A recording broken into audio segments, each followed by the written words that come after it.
Halo semuanya, pada episode sebelumnya, Takaisa dibawa oleh anak Kuro ke rumah Yoshikazu untuk mencuri sebuah artefak misterius yang berbentuk seperti mata raksasa. Artefak itu diyakini memiliki kekuatan gaib yang memberikan kekuatan pada Yoshikazu dan seluruh anggota keluarganya.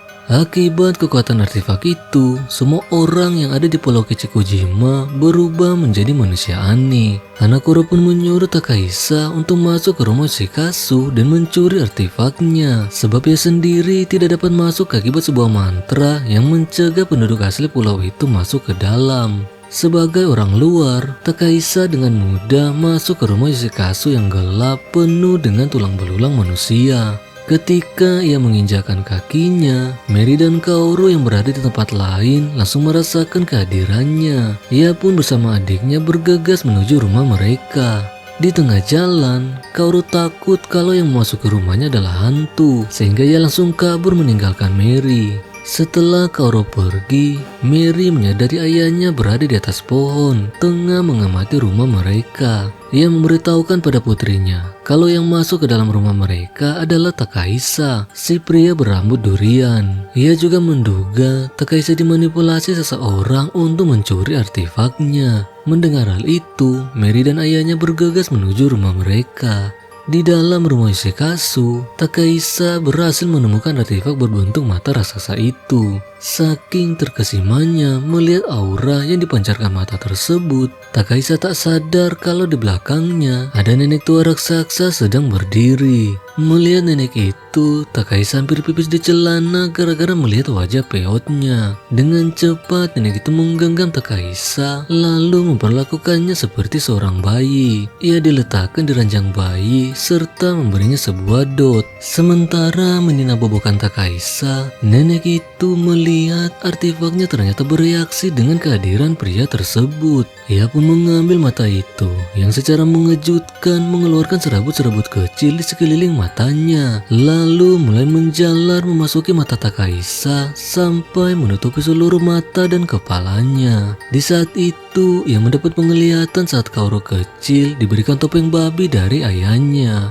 Saat Kaoru masih SD, ia sering dibully oleh teman-temannya, sehingga untuk menakuti mereka, Yoshikazu memasang sebuah topeng babi serta memberinya senjata untuk membela diri. Dengan penampilannya mengintimidasi dan palu di tangan, Kaoru membalas perlakuan bulinya dengan mengajar mereka sampai hampir kehilangan nyawa. Akibat kekuatan mata itu, Takaisa dan Kaoru menjadi saling terhubung satu sama lain. Itu sebabnya ia dapat melihat masa lalu Kaoru. Di luar, Yoshikazu dan Mary yang sudah tiba di rumahnya dihadang oleh anak Kuro untuk masuk ke dalam. Namun ia digebukin oleh mereka sampai babak belur. Meski begitu, anak Kuro malah tertawa sebab mereka sudah terlambat untuk mencegah Takaisa mendapatkan kekuatan ajaib. Menurut anak Kuro, artefak yang berbentuk mata itu adalah artefak mistis yang berasal dari Mesir kuno bernama Eye of Horus. Dulu, Firaun menggunakan kekuatannya untuk menguasai dunia dan membuat kerajaannya menjadi makmur. Namun akibat keserakahan, perebutan kekuasaan, Mesir tumbang dan mata itu jatuh ke tangan kerajaan Romawi. Tidak lama sesudah itu, kerajaan Romawi juga tumbang dan batu itu dianggap sebagai sihir hitam oleh denominasi gereja, mulai mencari cara untuk menyingkirkan batu tersebut. Pada akhirnya, batu itu dibuang ke Pulau Kichikojima dan terkubur di dalam tanah selama ratusan tahun.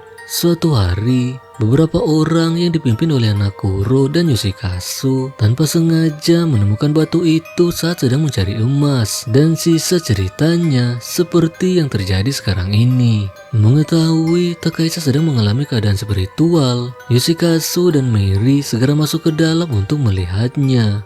Di dalam rumah, Takaisa yang masih diselubungi serabut dari mata ajaib kembali melihat kelanjutan masa lalu Kaoru. Setelah yang mengajar pembulinya, Penduduk desa menggeruduk rumah Yoshikazu untuk menyerahkan Kaoru agar dapat diadili. Akan tetapi Yoshikazu yang merasa putranya tidak bersalah mengajak Mary untuk melakukan perlawanan. Ketika mereka bertiga keluar dari rumah, mereka tak menyangka bahwa para penduduk mempersenjatai dirinya dengan tombak dan jumlahnya cukup banyak. Melihat Yoshikazu tak berdaya, Hanakuro yang saat itu sebagai kepala desa menganjurkan padanya untuk menyerahkan Kaoru tanpa perlawanan. Secara tak terduga, Yoshikazu menyetujui permintaannya asalkan Kaoru diperlakukan dengan baik. Ia pun membawa Kaoru mendekati para penduduk dan tanpa disangka-sangka ia menyerang mereka dengan chainsaw-nya. Serangan itu menyebabkan semua orang panik sehingga bukannya melawan, mereka justru beramburan ke sana kemari. Memanfaatkan kekacauan yang terjadi, Mary mulai menyerang orang-orang yang melarikan diri, sementara Kaoru mengejar Hanakuro sambil menyayat-nyayat kakinya. Setelah disayat berkali-kali, Hanakuro akhirnya tumbang ke tanah dan hampir dihabisi oleh Kaoru. Namun, serangannya meleset ketika ia mendengar keributan di bawah kota. Para penduduk mengetahui orang-orang yang dikirim untuk menangkap Kaoru telah dibantai oleh Yoshikazu dan anak-anaknya, menjadi panik dan hendak melarikan diri. Melihat hal itu, Yoshikazu, Kaoru, dan Mary bersorak-sorak sambil tertawa seperti orang gila. Tiba-tiba Yoshikazu ditembak dari belakang oleh sekelompok pemburu. Mereka adalah Tomohisa dan teman-temannya. Melihat ayahnya diserang, Mary mencoba menyerang para pemburu itu, namun tak sanggup melawan kekuatan orang dewasa. Mereka lantas menangkap Yoshikazu sekeluarga dan memeriksa rumahnya yang secara mengejutkan penuh dengan tulang belulang manusia. Selain itu, di bagian dalam terdapat seorang mayat nenek raksasa dalam sebuah lingkaran dengan berbagai mantra ditulis di sekitarnya. Tanpa disangka-sangka, nenek itu ternyata masih hidup, sehingga Hanakuro menduga kalau Yoshikazu telah melakukan sebuah ritual untuk membangkitkan orang mati. Mengetahui Yoshikazu melakukan sebuah sihir hitam, para penduduk desa mulai menyiksanya termasuk Kaoru dan Mary. Takahisa yang menyaksikan semua penyiksaan yang terjadi pada Kaoru mulai meronta-ronta sampai harus ditahan oleh Yoshikazu dan putrinya. Dalam keadaan menderita, Kaoru berdoa kepada Santa Maria untuk menolong ayah dan kakaknya, dan secara mengejutkan, sebuah penampakan terjadi di depan matanya. Sesosok wanita berkepala kambing muncul sambil membentangkan tangannya menyambut Kaoru. Melihat penampakan itu, Takahisa menjadi tenang, tapi secara tak terduga, mata Horus yang dipegang si nenek tua tiba-tiba retak dan hancur berkeping-keping. Takahisa yang tidak lagi dililit mata itu tiba-tiba bangkit dengan tatapan yang tajam. Merasa terancam dengan tatapannya, Mary langsung melancarkan serangan dengan menghunuskan tangan pisaunya. Namun dalam sekejap, Takahisa menangkap tangannya. Baik Yoshikazu maupun Mary tak menyangka ia dapat bereaksi secepat itu. Yoshikazu bahkan memprediksi kalau Takahisa sekarang sudah melampaui kecepatan Mary, yang merupakan anggota paling cepat di keluarganya.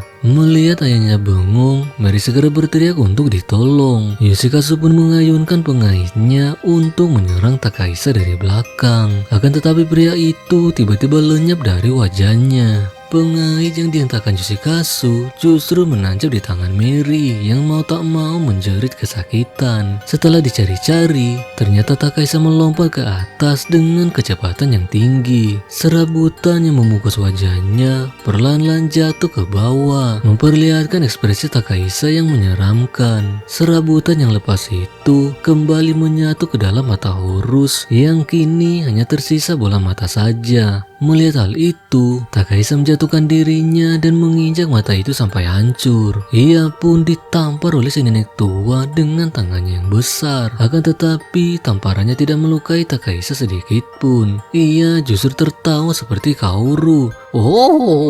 Lalu melompat di depan Yoshikazu dan kabur meninggalkan mereka. Sebelum kabur, ia sempat menolong Hanakuro yang tubuhnya tertancap tombak dan pergi ke suatu tempat untuk bersembunyi. Melihat Takaisa menjadi sangat hebat, Yoshikazu yang terkesan dengan kekuatannya berniat untuk menjadikan pria itu sebagai anggota keluarganya sebab ia memiliki kekuatan yang sama seperti Kaoru. Di tempat lain, Kaoru yang sedang bersama Satoru segera merasakan kekuatan Takaisa dan menyadari kalau kekuatannya terus meningkat. Sementara berlari menggendong Hanakuro, Takaisa yang berada di atas bukit melihat sebuah kapal kecil mendekati pulau itu. Rupanya kapal tersebut adalah kapal Yakuza yang datang membawa tawanan untuk dibuang ke pulau. Takaisa menjadi sangat gembira sebab tawanan-tawanan itu akan dijadikannya tumbal bagi dirinya sendiri. Hanakuro pun terkejut sebab Takaisa yang sekarang tidak bedanya dengan Yoshikazu.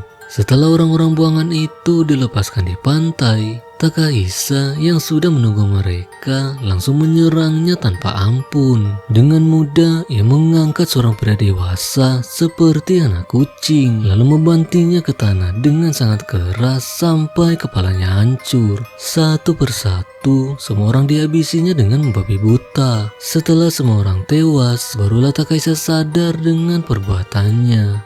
Di gereja di mana Uehara dan kawan-kawan disekap, Ami yang sedang tidur tiba-tiba terbangun gara-gara mendengar seseorang sedang mengais sesuatu. Menyadari ada sosok misterius di bagian pojok gereja, Ami mendekati sosok itu dan terkejut melihat Uehara sedang memakan mayat Ino. Ketika hal itu dilihat Fuji, ia sangat marah pada Uehara karena tega memakan teman sekolahnya. Akan tetapi, Uehara bersumpah akan melakukan apa saja demi mengisi perutnya, sebab saat ini ia sedang mengandung anak Higashiyama. Mengetahui hal itu, Fuji menjadi sangat murka sebab meski ia sudah berkali-kali berhubungan badan dengan Higashiyama, ia sendiri tak pernah hamil. Fuji pun menyerang Uehara dengan agresif karena merasa iri pada gadis itu. Di tengah pertarungan cakar-cakaran, Uehara berteriak minta tolong pada Emi dengan memanggil namanya. Hal itu mengejutkan Murata yang menyadari kalau gadis yang memakai topeng babi ternyata putrinya. Melihat identitasnya terbongkar, Emi hendak melarikan diri, namun segera ditahan oleh Murata. Ia merobek topeng Emi untuk memastikan bahwa gadis itu benar-benar putrinya.